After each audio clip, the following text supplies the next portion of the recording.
Satu, fatahriru raqabatin, ya, maka dia harus membebaskan seorang budak.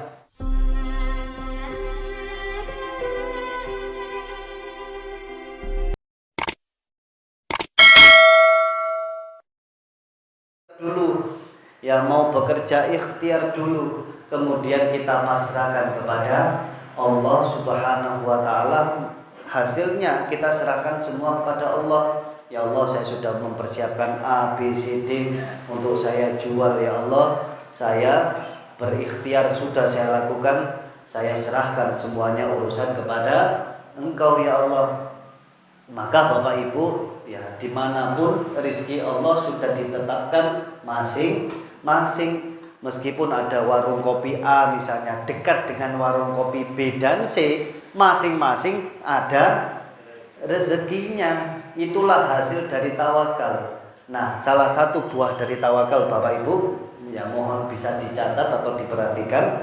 Salah satu buah dari tawakal kepada Allah, maka mereka yang bertawakal kepada Allah akan ridho terhadap semua ketetapan dari Allah. Ya, ini bisa dikasih catatan, ya. Buah dari orang yang bertawakal akan ridho semua yang Allah tetapkan pada dirinya. Andai hari itu dengan ikhtiarnya dan hasil dari tawakalnya gak payu, maka dia ridho kepada hasil ketetapan Allah. Itu Pak, buah dari tawakal. Alhamdulillah ya Allah, saiki gak payu, berarti masih ada kesempatan saya untuk beribadah kepadamu, ya Allah. Saya enggak sibuk, ya, melayani konsumen. Saya akhirnya bisa zikir, saya akhirnya bisa nonton video ceramah, saya akhirnya bisa ikhtiar baik, saya bisa, ya, menyebutkan nama-namamu, ya Allah. Nah, maka itu Pak, buah dari tawakal. Kalau orang yang tidak tawakal, kalau rugi, bagaimana sikapnya? Lah iya wis budale wisu. Ya, misalnya buka di Gading Fajar misalnya. Ala mek payu mek siji loro. Ya, gak kalah, ya, kalah ambek usahaku. Aku wis mulai isu nyiapno. Jangan, Pak. Maka Bapak Ibu, kalau masih seperti itu berarti belum, ya, menyandarkan semua kepada Allah. Padahal sama di surat At-Tolak. Ya, monggo dibuka lagi. Ya, di ayat keberapa? Ayat ketiga. Allah berfirman, "Wa may yatawakkal 'alallah fahuwa hasbuh." Barang siapa yang bertawakal kepada Allah, Allah akan cukupkan, Bapak Ibu. Allah akan cukupkan.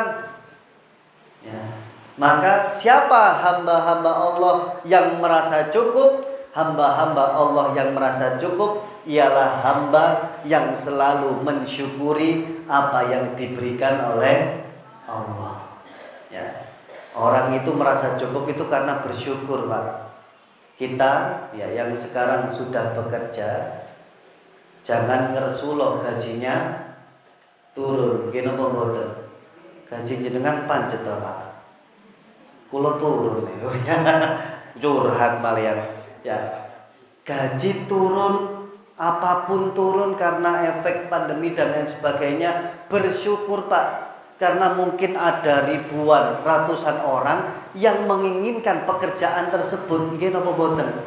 Yang di PHK. Makanya kalau saya mendengar orang di PHK, itu langsung nangis Pak hati saya. Ya Allah, kok saya kurang bersyukur, mungkin karena gaji turun, kok saya gak bersyukur, ya Allah. Padahal orang lain mungkin mau merebutkan kursi saya untuk menjadi guru, ya Allah. Ribuan orang.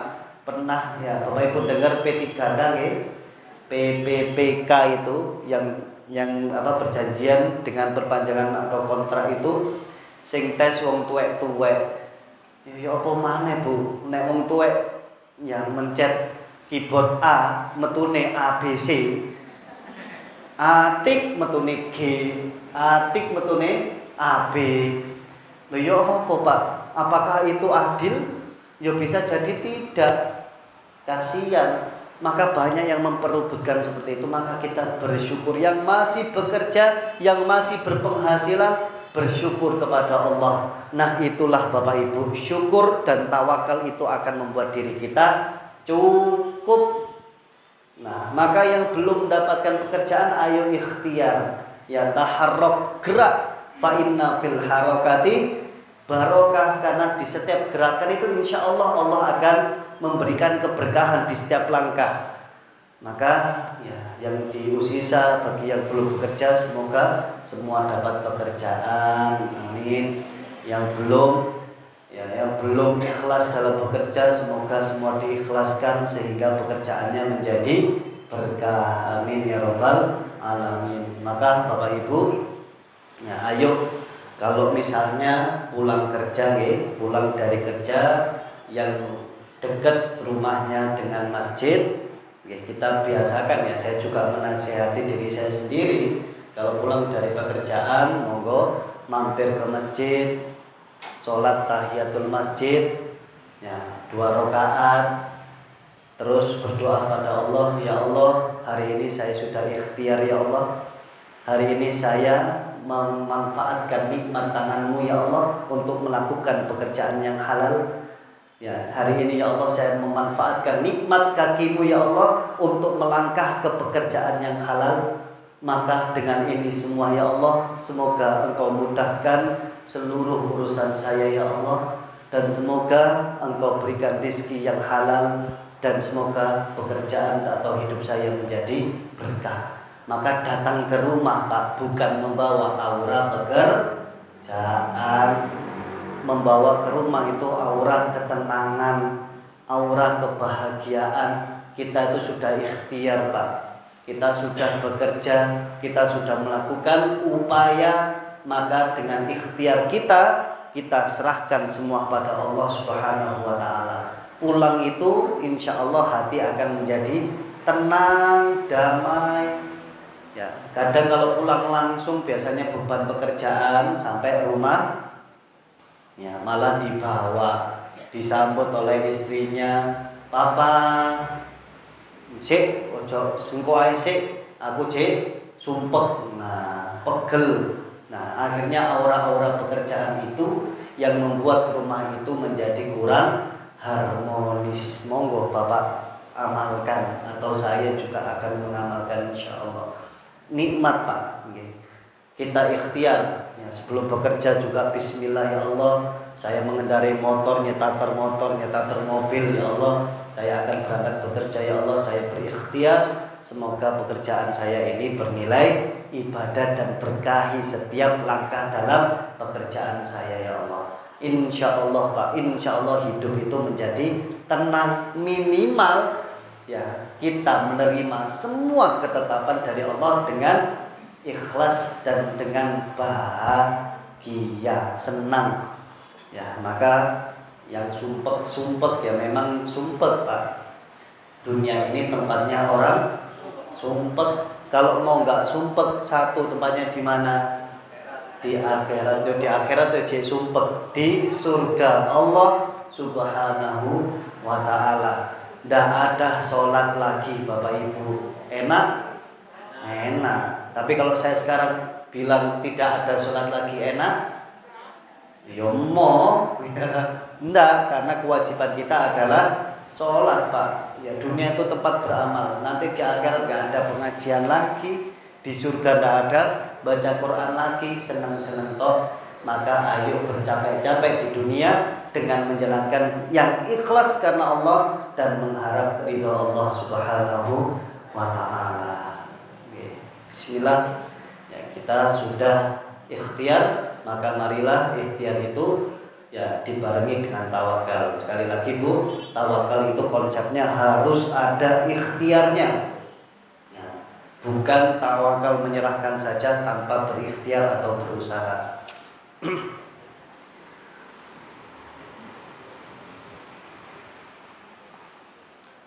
Ma ja'alallah, Allah tidak menjadikan lirajulin, bagi seorang min qalbain, dua hati fi jaufi dalam rongganya.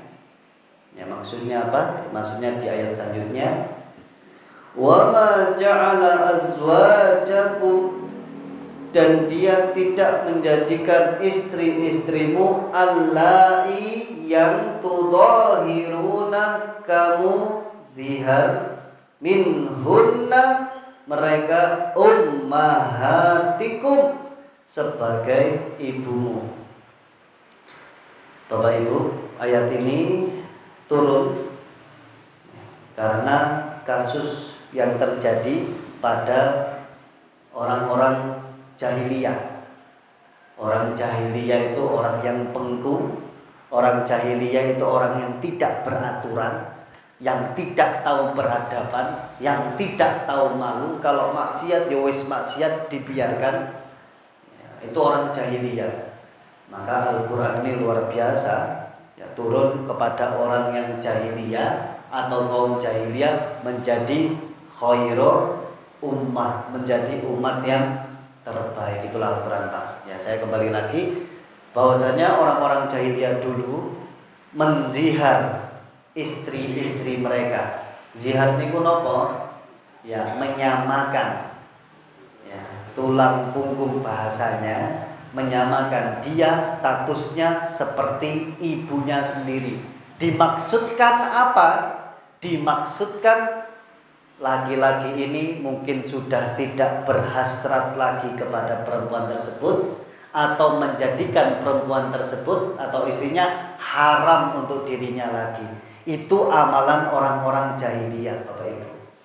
Makanya ayat ini turun sebagai penggugur daripada perkataan-perkataan seperti itu. Nanti kalau ada yang mengucapkan seperti ini, hei kamu itu sudah seperti ibuku. Maksudnya apa, Pak?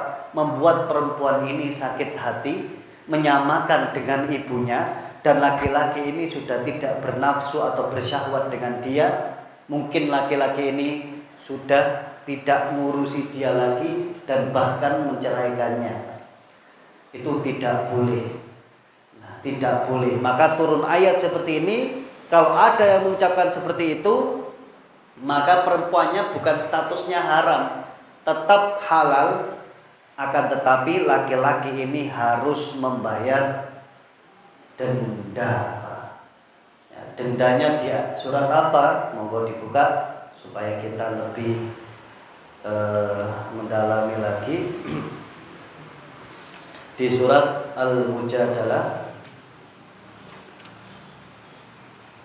surat ke-58 ayat ke-3. Surat Al-Mujadalah, hukum zihar, ya. Surat ke-58 ayat ke-3.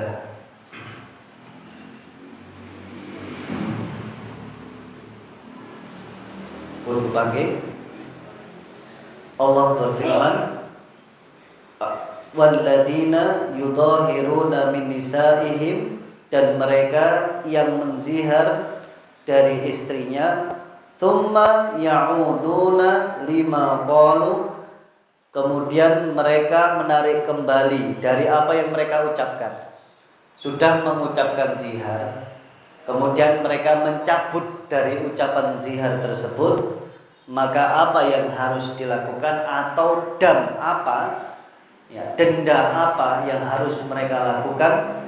Satu, fatahriru raqabatin, ya, maka dia harus membebaskan seorang budak, min qabli ayyatamasa, sebelum dua orang itu melakukan hubungan suami istri.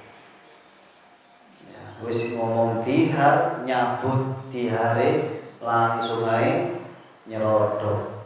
Enak, sudah menyakiti hati kok malah tidak aturan. Maka Allah memberikan aturan dengan denda. Ayo bebaskan budak. nek ana budak, ya, dilanjutkan selanjutnya, dzalikum tu'adzuna bi, demikianlah yang diajarkan kepadamu, wallahu bima ta'maluna khabir. Ya, dan Allah terhadap apa yang kamu kerjakan Allah Maha teliti. Faman lam yajid, maka barang siapa yang tidak dapat memerdekakan budak, maka fasiyamu syahrain mutatabi'ain min qabli ayyatamassa, maka dia harus puasa 2 bulan berturut-turut, tidak boleh lompati 1 hari pun, Pak. Kuat apa? Siapa yang pernah puasa 2 bulan berturut-turut? Yo kan aturane, Pak. Ya lapo poso 2 bulan berturut-turut. Ini ya, kalau tidak menemukan hamba sahaya atau tidak bisa membebaskan budak, silahkan cari atau puasa 2 bulan berturut-turut tanpa putus, mutatabi'ain. Terus diikuti terus. Nah, makanya apa? Khususnya untuk para bapak-bapak, jangan sekali-kali menyamakan istri kita dengan ibu kita dalam artian dalam hatinya ingin tidak bersyahwat atau ya mengurusi dia lagi. Hati-hati ucapan itu, hati-hati ya, karena ini balasannya. Faman lam yastati, kalau tidak mampu juga puasa 2 bulan berturut-turut, maka fa it'amu sittina miskinan, maka dia memberikan 60 orang miskin. Dzalika litu'minu billahi wa rasuli, demikianlah agar kamu beriman kepada Allah dan Rasulnya. Wa tilka hududullah, dan itulah hukum-hukum Allah. Walil kafirina adzabun alim, dan bagi orang kafir azab yang sangat pedih. Nah, itu Bapak Ibu ya hukum zihar.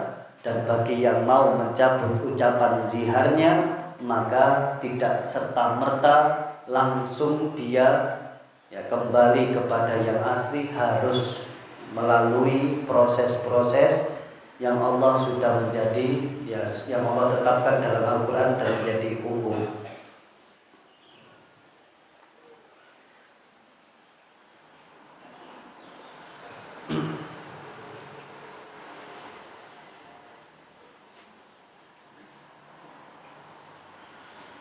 Itu maksud dari ya rajulin min qalbaini fi jawfi, tidak ada 2 hati dalam rogganya, itu maksudnya Pak. Ya, dua-duanya itu ya memang ada ibu ada istri, tapi jangan sampai disama-samakan, jangan sampai itu yang menyakiti hati daripada istri. Wa ma ja'ala adiyaakum abna'akum, dan dia tidak menjadikan anak angkatmu sebagai anak kandungmu sendiri. Ini maksudnya apa Pak? Kalau anak angkat itu karena kan sudah ada bapak yang asli, maka jangan hak-haknya, maksudnya secara hukum agama memang tidak bernasabkan secara langsung ya, maka bapak misalnya anaknya perempuan, maka bapak angkat tidak bisa menjadi wali daripada anak tersebut. Tapi dalam aturan-aturan ya, dalam hukum-hukum diperjelas lagi ya, boleh memberikan anak angkat itu waris, tapi tidak boleh melebihi dari 1/3 dan lain sebagainya. Ya, maka maksudnya di sini jangan menganggap anak angkat itu anakmu sendiri. Itu maksudnya kita tahu bahwasanya memang dia itu bukan dari kita satu darah, harus tahu. Ya, jangan menyamakan dalam artian, kalau menyamakan dalam hak pembelian, kalau si anak asli ini, anak angkat ini tidak masalah, tetapi jangan kita anggap anak angkat itu adalah anak kita sendiri, karena itu beda ya, beda dalam artian dalam agama, karena anak ini punya bapak yang lain, punya orang tua yang benar-benar ya nasabnya dari dia. Tapi kalau menghormati anak itu dengan menganggap anak itu sendiri, ya tidak masalah. Ya memang harus anak itu diperlakukan seperti anak kita sendiri. Tapi dalam hukum-hukum anak itu tidak ya menjadi anak kita sendiri karena memang dilahirkan dari ya orang lain. Ya.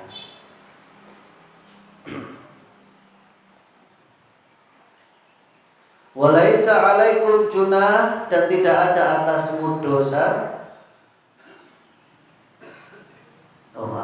Dzalikum qaulukum bi afwahikum, yang demikian itu hanyalah perkataan di mulutmu saja. Nah, itu perkataan maksudnya di mulutmu. Ya tadi, oh ini anakku, karena memang kita menghormati dan kita menyayangi rasa cinta dan kasih sayang.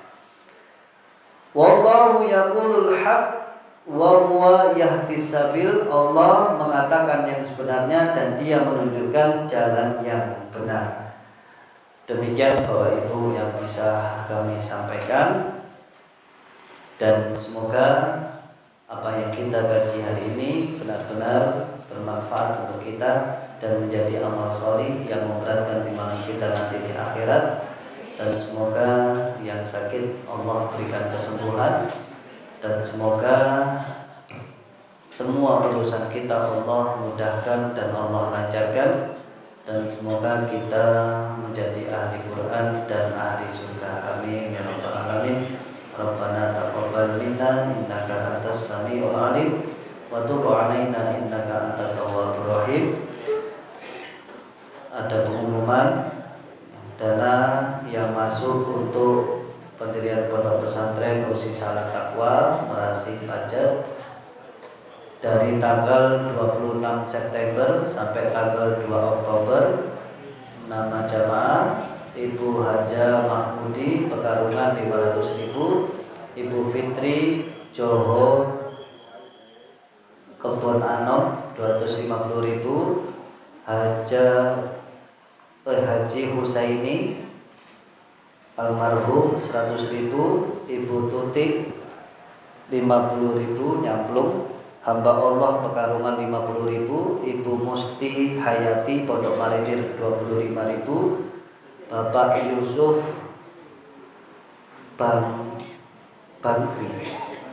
Bangsri, Masya Allah 100.000, total 1.075.000. Niki boten juga. Dana yang masuk sebesar 43.325.000.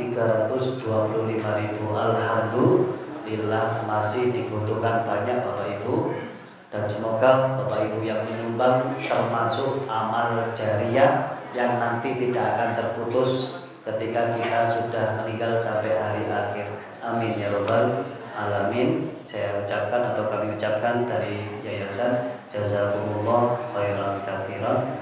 Demikian, marilah kita tutup dengan bacaan hamdalah. Alhamdulillahirabbil alamin. Subhanallahumma wa bihamdika asyhadu an la ilaha illa anta astaghfiruka wa atubu ilaik. Usini wa iyyakum bittaqwallah. Assalamualaikum warahmatullahi